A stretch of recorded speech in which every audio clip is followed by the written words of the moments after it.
Ladies and gentlemen, dear friends, good afternoon. I am really thankful to the American Friends of Balochistan for organizing this event to pay tributes to father of the Baloch nation, Shahid Nawab Akbar Khan Bukti, on his 11th martyrdom anniversary. Shahid Nawab Akbar Bukti was my grandfather who raised me and educated me both personally and politically to be of service to my people. At the same time, Shahid Nawab Bukti was a father figure to more than 25 million Baloch all over the world. Assassination of my grandfather Nawab Akbar Bukti changed the political landscape of Balochistan forever. My grandfather knew very well his chances of success against Pakistani army was nil. Still he stood up for the rights of his people against sixth largest army in the world. We are eternally grateful to him for his struggle and supreme sacrifice.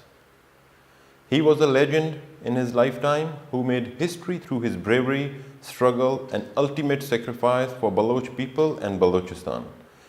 He proved through his struggle and sacrifice that no power on earth can deter people from demanding their rights once they stand up for them.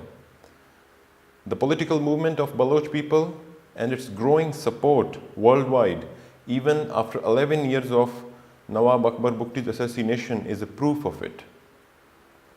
It is indeed because of the sacrifices of Shahid Nawab Akbar Bukti and our political leaders and activists. After the killing of my grandfather, I survived many assassination attempts by Pakistani army, including gunship attacks, rockets, and bombings till I sought refuge in Afghanistan. But there too, the ISI sent its suicide bombers to target me. Well-known journalist from New York Times, Carlotta Gall, wrote about the attack in her book, The Wrong Enemy. I strongly recommend reading the book to understand Pakistan better. Scores of my people, the Bukti Baloch refugees, who migrated from Balochistan to escape Pakistani army's atrocities, have been killed by the ISI in Afghanistan. After I moved to Switzerland, the deep state did not end its dirty tricks against me. They have tried their level best to get false red warrants issued against me and my colleagues.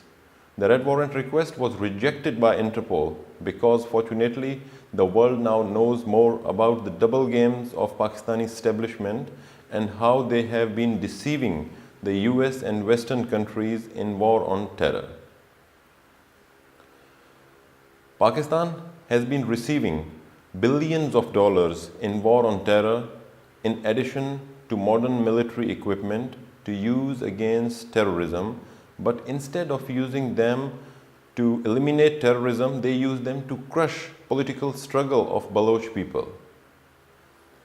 UN and US designated terrorists still roam freely in Pakistan, while the political leaders and activists of Balochistan are targeted, abducted, tortured, and killed on a daily basis by the Pakistani forces.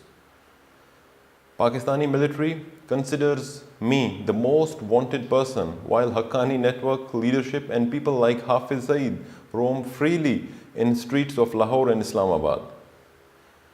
The US provided weapons are killing our people. Pakistani army carry out military operations in every corner of Balochistan almost every day, where US made gunships attack civil populated areas which the state consider hostile due to their support for the Baloch political movement.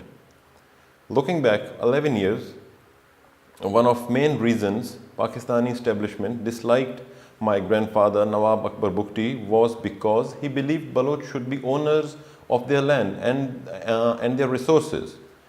Nawab Bukti opposed Pakistani plans of giving Gwadar to Chinese.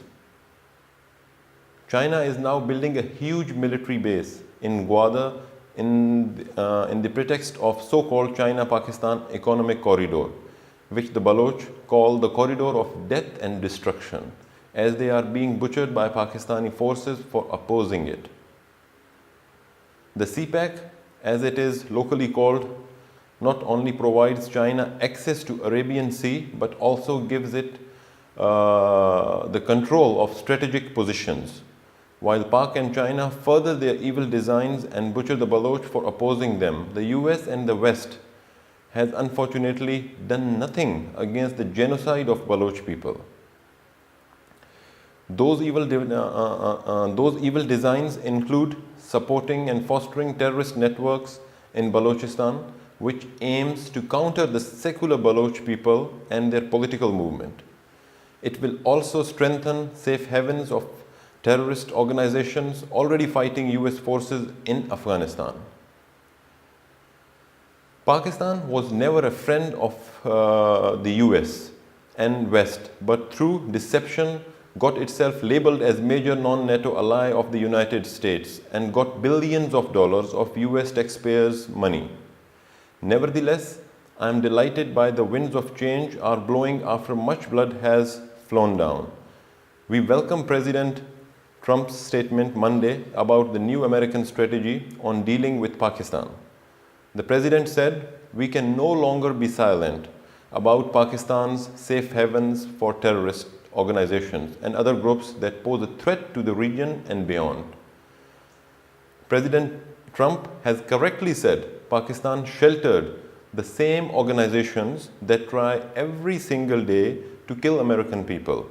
More than 2,400 US troops were killed in Afghanistan since the start of war against terrorism. President Trump said, "We have been paying Pakistan billions and billions of dollars at the same time they are housing the very terrorists that we are fighting." We have been saying the same for years, and it is really encouraging for us to see the US government and the President of the United States recognize the real face of Pakistan. I wholeheartedly thank the President for saying all that will have to change, and that will change immediately. He correctly said, "No partnership can survive a country's harboring of militants and terrorists who target US service members and officials." Here I would also like to thank Congressman Ted Poe and Congressman Rick Nolan for introducing House Resolution 3000, a bill to revoke Pakistan's major non-NATO ally status and declare it a state sponsor of terrorism. We urge the government of the United States to fulfill its responsibility to recognize and differentiate between its friends and foes in the region, especially in its Afghanistan policy. While the recent statement of President Trump is a good indication of a positive policy shift, the US really needs to reshape its alliances in the region to defeat terrorism. The Baloch people, being a natural ally of the US and a natural enemy of terrorism and religious extremism, have been calling for support from the Western world. We really hope that the new policy will seriously consider the very important role that the Baloch people can play to counter terrorism. We hope that the United States will not let us down this time, and we will not have to lose our leaders like Shaheed Nawab Muhammad Akbar Khan Bukti, who stood and fought for our shared values. Thank you very much.